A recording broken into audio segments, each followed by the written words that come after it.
I want you to look at this orange box. Just look at it. It's 2026. We were promised flying cars. We were promised a better world. And instead, these companies gave us a $900 plastic square that can't even set up a timer correctly.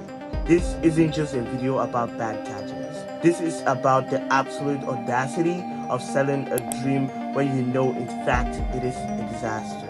I spent days digging through reviews, the leaked reports, and the actual truth behind this company. And what I found isn't just a shitty product, but it's a calculated billion-dollar lie.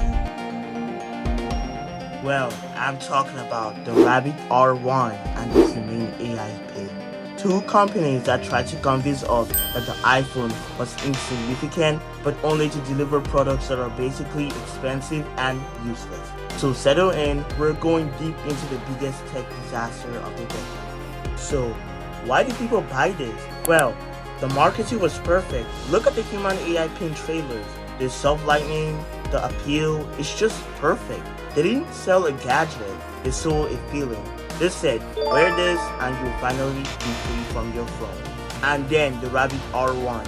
It's bright orange, it's retro, it looks like a toy from the future. They targeted our nostalgia. They made us feel like it's the most extraordinary AI gadget available at the time. And if we didn't pre-order it, then we're missing out. But think about it.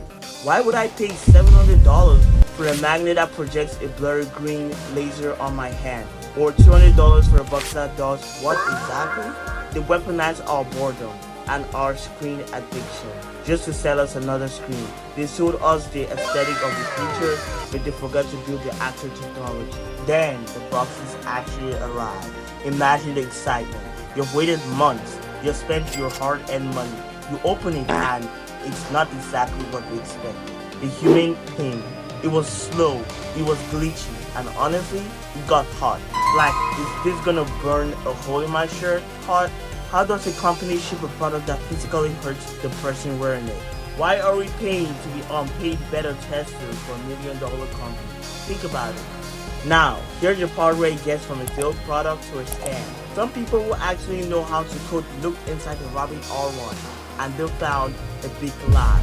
This revolutionary new system was literally just an Android app. It wasn't a new world, it wasn't magic, it was a cheap $50 app from years ago hidden inside a pretty orange case. They could have released this as an app for free on your phone, but then they wouldn't be founders. They wouldn't get the billion-dollar checks from the investors. They sold us plastic trash because they wanted to be famous. They lied about what it was, and they hoped we wouldn't look under the hood. So I'm gonna go on a tangent here, but why are we okay with this? Why have we been conditioned to think like the new always means better? We see these CEOs in their billion-dollar offices, and they talk about changing the world, but they don't even care if the product works. They just want the pre-order money, they want the hype. Think about it. If we bought a pair of shoes and the soles fell off the first day, you'd be furious. But when a tech company sells you a $700 laser that doesn't even work, people defend them. They say give them time to update it. Time for what? To take our money? We're living in the world where these companies would rather lie to you for a year than admit they don't have a product. It's petty and greedy, and I'm tired of it. So that's it. That's the Rabbit R1, that's the Humane AI Pin, the two biggest paper whites of 2026. I want to hear from you. Did you get caught up in the hype, or did you see the red flags from day one? Let's talk about it in the comments.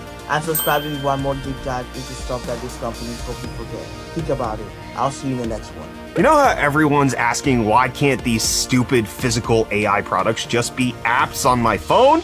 Well, it turns out they are literally just an Android app. There's been two major hyped up pieces of AI hardware, the Humane AI Pin and the Rabbit R1. The Humane Pin was obliterated by reviewers for how it overheated, sucked at its job, and cost $700 to buy plus a monthly subscription. So everyone was looking to the Rabbit R1 to be more reasonable since it was only $200 and didn't require a monthly bill. Most reviewers expressed discontent with the orange piece of plastic, and a lot of people asked, why is this any different than my phone? Or why can't this just be an app? But the folks over at Android Authority actually discovered that the R1 is literally just an Android device running an Android app. It's a tiny, crappy phone. A tipster sent them the APK file and they managed to get the Rabbit account up and running on a Pixel phone. And it works nearly identically to the $200 gizmo that Rabbit's selling, but can still do everything that a regular phone can do. And this also opens up the question, can you potentially unlock the Rabbit to be more phone-like? And I mean, you can buy a phone for under $200 and just install the Rabbit app if you're so interested in the